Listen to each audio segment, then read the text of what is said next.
कल मेरी तलाक की तमाम तर कार्रवाई पूरी होने वाली थी और मुझे उस शख्स के साथ जाना था। उस रात मैं घर से भाग गई थी, मगर वो बहुत असरो रसूख वाला बंदा था। उसके आदमियों ने 2 ही दिन में मुझे ढूंढ निकाला था। फिर उसने नफरत में आकर मुझे एक काल कोठरी नुमा कमरे में कैद कर दिया। वो एक घर था, आबादी से दूर, आसपास कोई घर ना था। 1-2 इंसान आते जाते दिख जाते। एक गवर्नमेंट का स्कूल था जो शायद सालों से बंद था। उस घर में सारा दिन मैं अकेली रहती। दम घुटता था मेरा। चीख चीख कर रोती, सर पटकती थी, मगर सुनने वाला कोई ना था। वो रोज रात को आता था और अपना मकसद पूरा करके सुख चला जाता। मुझसे अपने जूते उतरवाता, पैर धुलवाता, बाल नोचता, तशद्दुद करता था, क्योंकि मैंने भागकर उसकी झूठी अना को ललकारा था, जिसका बदला वो यूं मुझसे ले रहा था। खैर, मेरी आंख से अब आंसू ना गिरता। मैं पत्थर की सी हो गई थी। मुझे उसके ऐसे रवैये की आदत हो गई थी। 8 माह गुजर गए। उसके बाद उसने मुझे एक बाजारू औरत बना दिया। घर में मर्दों को बुलाता, अच्छे पैसे लेकर मुझे उनके सामने पेश करता। हजारों मर्द आ चुके थे यहां। अब तो मुझे मेरे वजूद से नफरत आती थी। यूं लगता मैं पैदा ही दूसरों की तफरीह के लिए हुई हूं। मेरा अपना कोई वजूद नहीं। मेरे जिस्म पर बहुत से दाने बन रहे थे, जिसकी वजह से मुझे बहुत तेज बुखार था। जिस्म तप रहा था, मगर फिर भी मुझसे वो काम लिया जा रहा था। मेरा कोई इलाज ना हो रहा था। मैं बहुत तकलीफ में थी। बिल्कुल जवान होकर भी खुद को एक बूढ़ी औरत महसूस करने लगी थी।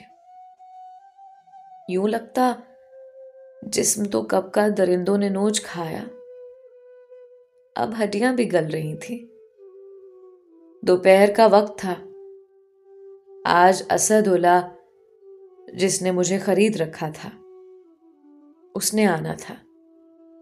उसको घर गंदा बिल्कुल पसंद ना था। तभी मैं घर के काम में मसरूफ थी। कपड़े धोकर ऊपर दीवार पर डाले थे, वो उठाने जा रही थी। मेरी तबीयत बिल्कुल ठीक नहीं थी। दानों में पस पड़ रही थी। कोई स्किन इन्फेक्शन हुआ था, जिसका इलाज ना करवाने पर वो बढ़ रहा था। कमजोरी से मुझे चक्कर आ गया। मैं गिर गई। नीम बेहोश थी। घर में कोई था ही नहीं जो मेरी मदद करता। मैं तेज धूप में वहीं ऊंधे मुंह गिरी रही। धूप मेरे जिस्म को झुलसा रही थी। मेरे बदन में जरा सी भी ताकत ना थी। उस पल महसूस हुआ शायद जान इस भारी वजूद के बोझ से आजाद हो रही है। ये ख्याल मेरे लबों पर मुस्कान ले आया। मेरी नजर के सामने अम्मी, अब्बू, बहन, भाई घूमने लगे। उनकी आवाजें कानों में पड़ने लगी थी। मगर मैं इतनी बदकिस्मत थी, मैं मरी नहीं।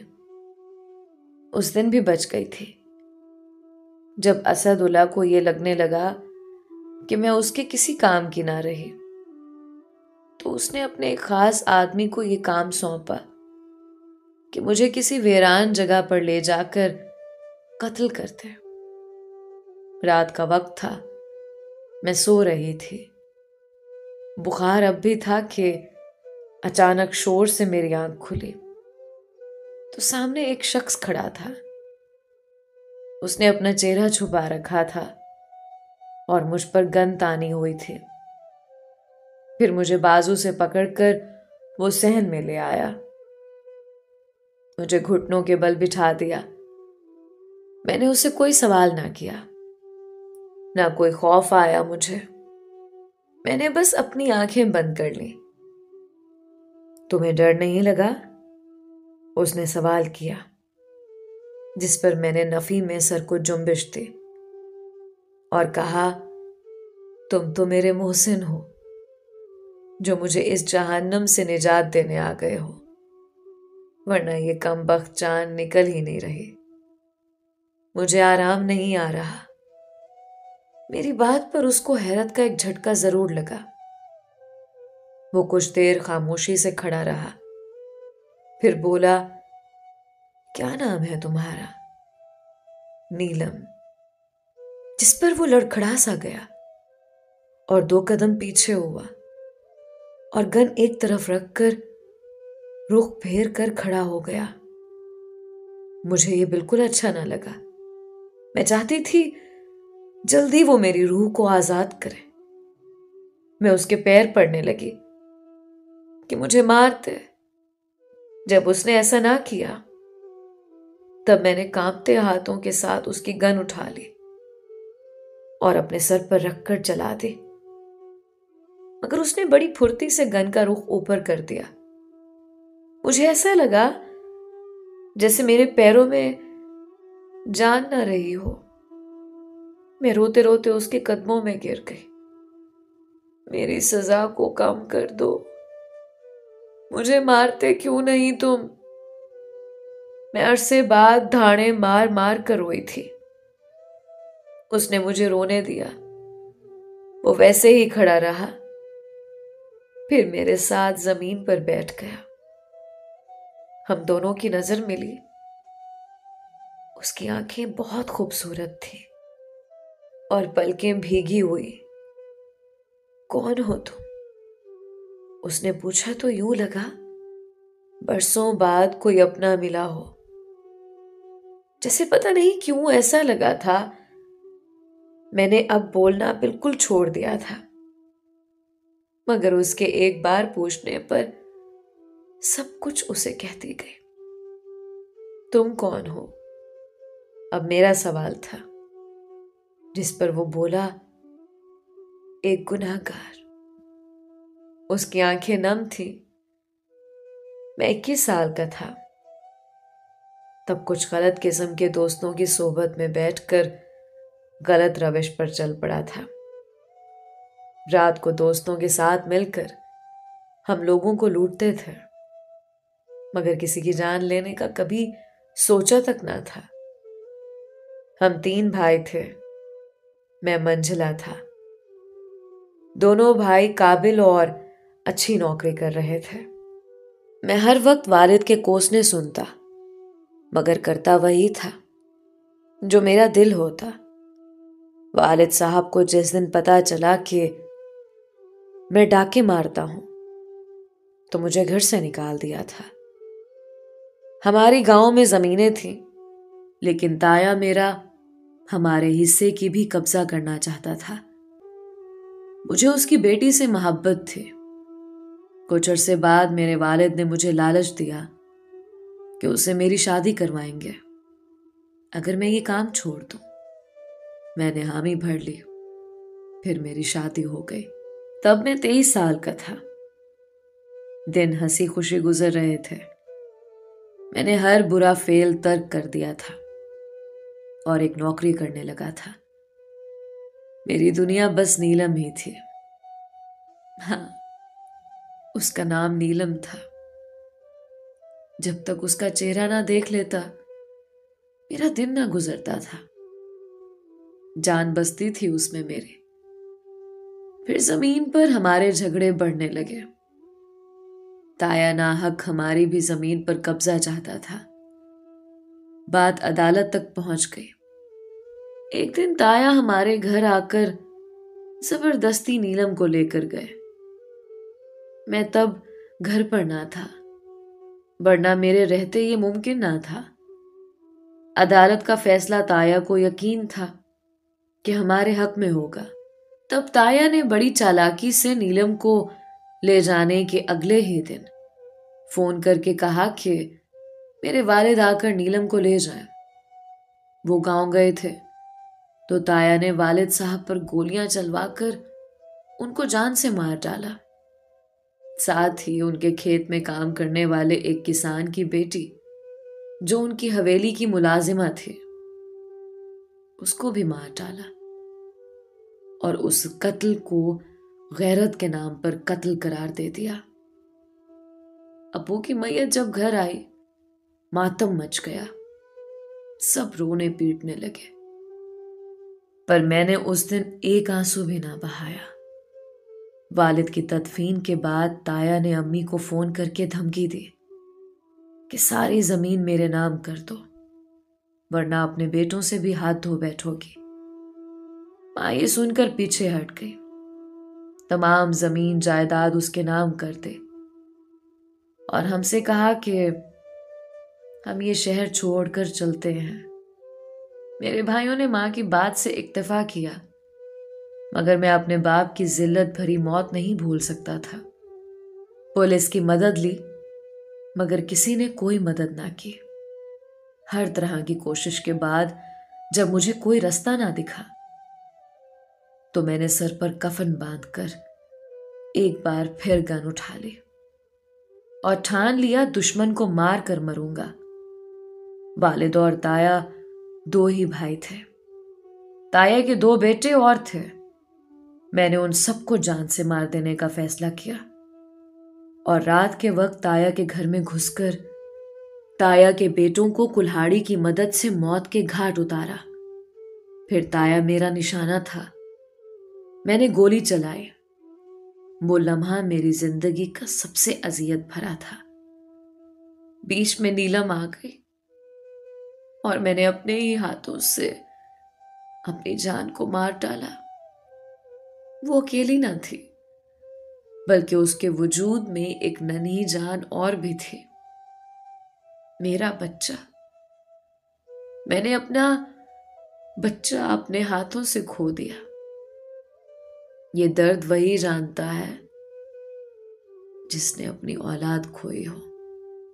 नीलम गिरी, मैंने ताया पर गोलियों की बरसात कर दी और भागते हुए नीलम के पास गया और उसको अपनी बाहों में आखिरी बार भरा। मैं बिन जल मछली के तड़प रहा था। उसको उठाकर अस्पताल ले जाने लगा।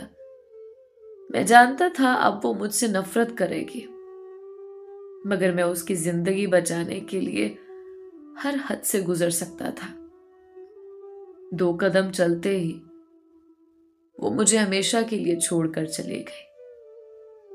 मैं पागलों की तरह नीलम नीलम पुकारते उसको गोद में भरे रोता रहा।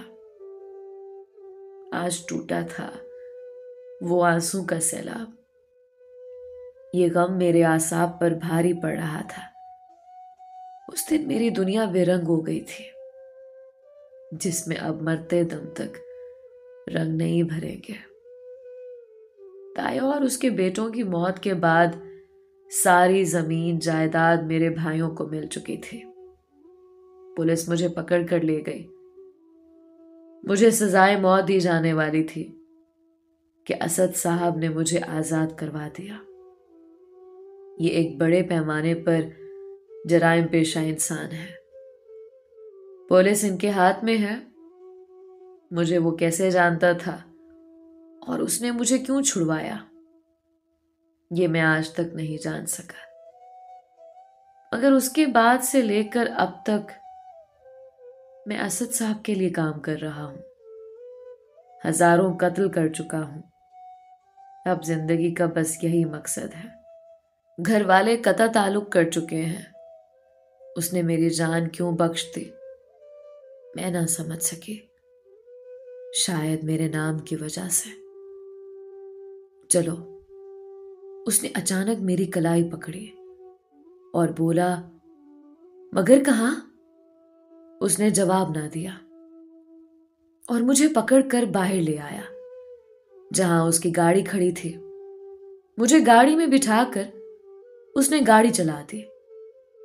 जिंदगी के उस मोड़ पर आकर मैं किसी पर भी भरोसा करना ना चाहती थी, मगर वो जहां भी ले जा रहा था वो जगह इस जहन्नम से बेहतर ही होगी। वो मुझे डॉक्टर की क्लिनिक ले गया था। मेरे चेकअप के बाद मेरे लिए दवा ली और साथ ही कुछ फल भी, और मुझे एक घर ले गया। शायद वो उसका अपना घर ना था, क्योंकि असद से पंगा लेने के बाद उसकी अपनी जान भी महफूज ना थी। मगर वो तो जैसे निडर था, उसके चेहरे पर डर का कोई तासुर ना था। कुछ दिन उसने मुझे उस घर में रखा था, मुझे काम को हाथ ना लगाने दिया, खुद ही आकर खाना लकड़ी पर बनाता था और बाकी के काम भी खुद करता। बहुत सपाट चेहरा था उसका। वो मुस्कुराता ना था, मगर नैन नक्श निहायत पुरकशिश थे। उसने मेरी बहुत देखभाल की, जिससे मुझ में बेहतरी आने लगी। मैं कमरे में सोती थी और वो सहन में। उसने आज तक मुझ पर गलत निगाह ना डाली थी। पता नहीं क्यों, वो दुनिया भर के जुल्म के मुकाबले में मेरे सामने ढाल बनकर खड़ा हो गया था। वो चाय बना रहा था कि मैंने उससे सवाल कर डाला, तुमने मुझे क्यों नहीं मारा? हमारे बीच बातचीत बहुत कम होती थी। मैंने आज तक किसी मजलूम की जान नहीं ली। हम ये बात कर ही रहे थे कि असद के बंदे दरवाजा तोड़कर घर में घुस आए। इमरान ने उनका डट कर मुकाबला किया, मगर वो बहुत थे और ये एक। आखिरकार हम वहां से जान बचाकर बड़ी मुश्किल से भाग निकले। गोलियों की बौछार में मेरे हवास खो चुके थे। मेरे वजूद को भी इमरान ने ही संभाल रखा था।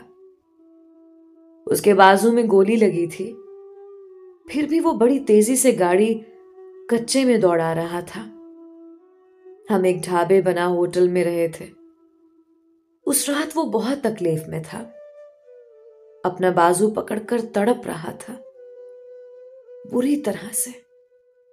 वो जानता था उस वक्त किसी अस्पताल जाना मुनासिब ना था। उसने अपने आदमी चारों तरफ फैला रखे थे, फिर पुलिस भी उसकी मुट्ठी में थी। वो सारी रात यूं ही तड़पता बिलबिलाता रहा। मेरी आंखों से भी आंसू गिर निकले। उसने खुद ही अपने वजूद से गोली निकाली। मुझसे तो ये सब देखा भी ना जा रहा था। कुछ दिन बाद वो पुलिस और असदुल्ला के आदमियों से बचता बचाता मुझे मेरे शहर ले आया था, ताकि मुझे महफूज आशियाने तक पहुंचा दे। मेरे 1000 मना करने के बाद भी उसने मुझे समझाया कि घर वालों की मार भी दुनिया वालों की दी जिल्लत से बेहतर है। आज बरसों बाद मैं अपने महल्ले में दाखिल हो चुकी थी। घर जाने पर मालूम हुआ कि हमारे घर में अब कोई और रह रहा था। आसपास से पता लगा वालिद की हार्ट अटैक से मौत हो गई और वालिदा भी उनके कुछ माह बाद चल बसी। बहन की शादी मेरी जगह वालिद के दोस्त से हो गई और सुलेमान चाचू के साथ रह रहा था। मेरा घर अब वो घर ना रहा था। माँ बाप की मौत का सुनकर दिल खून के आंसू रोया, मगर आंख से बस 2 आंसू ही गिरे।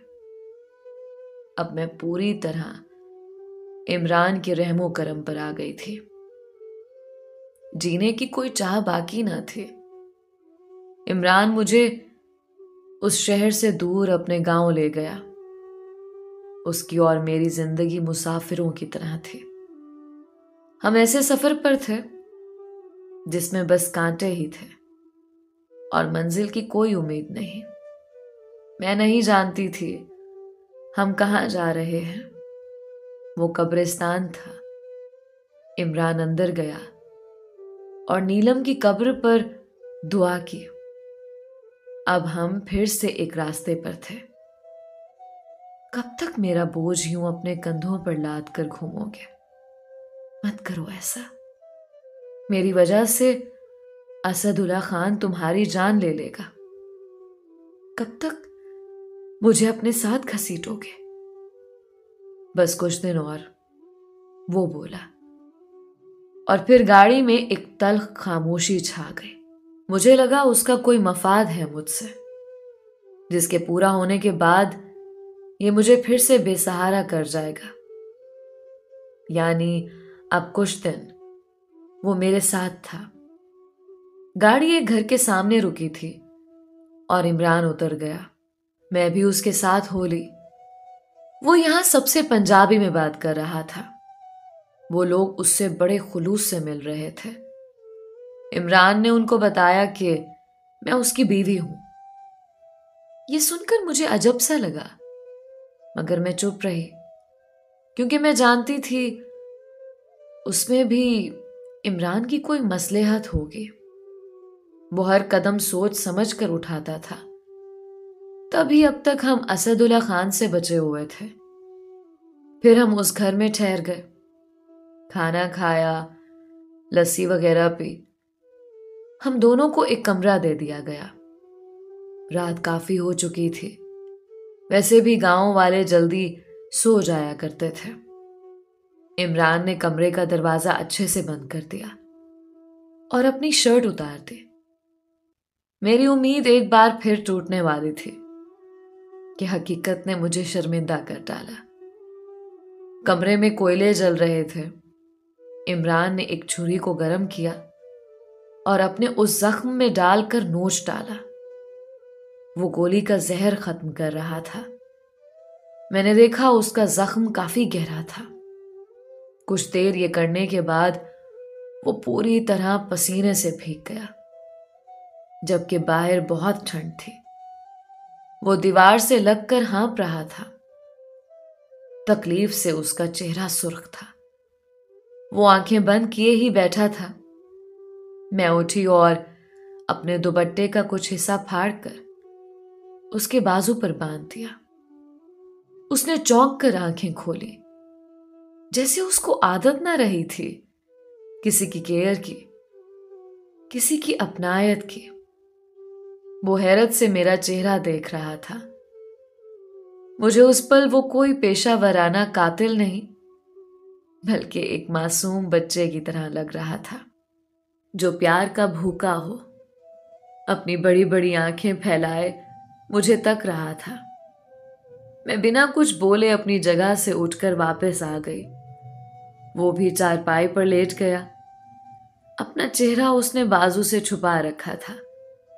मैं भी अपनी चारपाई पर लेट गई। बाहर कड़कदार बारिश जारी थी, मगर हम दोनों के अंदर के तूफान से बहुत कम थी। मुझे अम्मी अब्बू की बहुत याद आ रही थी और वो शायद अपनी बीवी को याद कर रहा था। ना जाने कब आंख लगी थी। अगले दिन नाश्ते के बाद इमरान घर से बाहर चला गया और मैं उन अजनबियों के बीच खुद को तन्हा महसूस करने लगी। ना जाने क्यों इमरान का इंतजार करने लगी। वो शाम को लौटा था तो घर वालों के बेहद इसरार पर मुझे अपना गांव दिखाने निकल गया। हम दोनों खामोशी से पगडंडी पर चले जा रहे थे। कुछ खेतों के पास आकर वो रुक गया। वो सामने देख रही हो, वो सब हमारी जमीन है। वो बिना मेरी तरफ देखे निहायत जज्बाती होकर ये बोला, बहुत प्यार है ना तुम्हें अपनी जमीन से? प्यार? वो दुख को छुपाकर मुस्कुरा गया। जानती हो ये क्या है? कमाद है। मुझे समझ ना आया था। उसने एक गन्ना लिया और उसका रस चूसने लगा। कितने बेमुरवत हैं आप, मेहमान से पूछते तक नहीं। आज बरसों बाद मैं अपने पुराने अंदाज में बोली थी। आज मुद्दत बाद दिल चाह रहा था जीने को। आप खाएंगी? वो संजीदगी से बोला तो मैंने मुस्बत अंदाज में सर हिला दिया, जिस पर वो ट्यूबवेल के किनारे बैठ गया। तो ले ले, सब आपके सामने है। मैं गन्ना तोड़ने की कोशिश करने लगी, चूंकि मैं इस काम में बिल्कुल अनाड़ी थी। मेरे उस अंदाज पर वो शोखी से मुस्कुराने लगा और बड़ी दिलचस्पी और पूरी तवज्जो के साथ मुझे देखने लगा। मैंने जब उसकी तरफ देखा तो मुझे लगा ही नहीं ये वही करख्त चेहरे वाला कम गो इमरान है। मुझे वो एक दिलकश और जिंदगी से भरपूर नौजवान लगा। उसकी मुस्कुराहट बहुत सच्ची थी और आंखों में एक चमक आ गई थी। यूं लगा जैसे उस पल में वो भी खुलकर जिया हो। ऐसे तोड़ा जाता है गने को। वो भी खुलकर हंसा तो मैं भी अपनी हरकत पर हंस दी। हम दोनों ने उस पल में ही अपनी जिंदगी को जी भर कर जी लिया था। मगरिब की अजान होने लगी। हम दोनों घर की तरफ चल पड़े। हम 2 दिन वहां मजीद रहे। असदुल्ला खान को किसी ने खबर कर दी हमारे यहां होने की। उसके बंदों ने रातों रात घर को घेर लिया। चारों तरफ गोलियों की आवाजें थीं। मैं बुरी तरह कांप रही थी। इमरान ने अपनी गन लोड की और मुझे खामोश रहने का इशारा किया। वो जानता था जब तक वो यहां है उन घर वालों के लिए खतरा है। उसने मुझे मजबूती से थाम रखा था जैसे मैं कांच की कोई गुड़िया हूं। वो मुझ पर आंच भी ना आने दे रहा था। हम बचते बचाते पिछली खिड़की से कूदे। इमरान ने गन हाथ में पकड़ रखी थी और बड़ी होशियारी से वो हर कदम उठाता दुश्मन से दूर होता जा रहा था। अल्लाह के फजल और उसकी सूझबूझ और अक्लमंदी की वजह से अब तक हम जिंदा थे। अब हम तेजी से भाग रहे थे। इमरान ने सड़क वाले रास्ते की बजाय खेतों के बीच का रास्ता लिया। वहां भागना मेरे लिए बहुत मुश्किल हो रहा था। इमरान की रफ्तार मुझसे बहुत ज्यादा थी। उसने मजबूती से मेरा हाथ पकड़ रखा था। मैं भी गिरती पड़ती उसका पूरा साथ दे रही थी। हम बामुश्किल लारी अड्डे पहुंच गए। कराची को जाने वाली पहली बस में सवार हो गए। बस में बहुत रश था। वहां एक बंदे ने मेरे साथ बदतमीजी की। मैं सहम गई।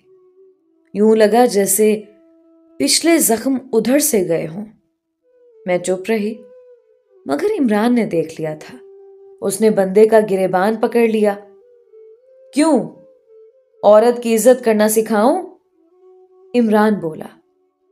गुस्से से उसकी आंखें सुर्ख अंगारा हो गईं। दूसरा शख्स भी इमरान के गले को आने लगा तो इमरान पूरी तरह भिड़ गया। लोगों ने बीच में पड़कर सुलह सफाई करवाई। इमरान मुझे कराची ले आया। मैं पूछती तो कहता बहुत जल्द हम आजाद होने वाले हैं। कराची आकर उसने एक होटल का कमरा लिया और हम वहीं रहे। कुछ दिन वो हमारा पासपोर्ट बनवा रहा था। तमाम तर फॉर्मेलिटीज उसने पूरी कर ली थी इस अरसे में। आज मुझे अपने घर को छोड़े पूरे 4 साल का अरसा बीत चुका था। मैं 19 बरस की हो चुकी थी। अब मेरी सेहत काफी बेहतर थी और सोचने समझने की सलाहियत बहाल हो गई थी। इमरान 28 बरस का था। हम दोनों एयरपोर्ट पर मौजूद थे। वो बेचैनी से आसपास देख रहा था। उसने आज मुझे टॉप वाला बुर्का साथ रखने को कहा था। हम अपनी टिकट हाथ में लिए बैठे थे। इमरान इस बात से वाकिफ था कि असदुल्ला खान के आदमी वहां जरूर पहुंचेंगे। इमरान का हाथ अपनी पेंट में लगी गन पर चला गया मगर वो पुरसुकून बैठा रहा जैसे किसी हिकमत से काम ले रहा हो।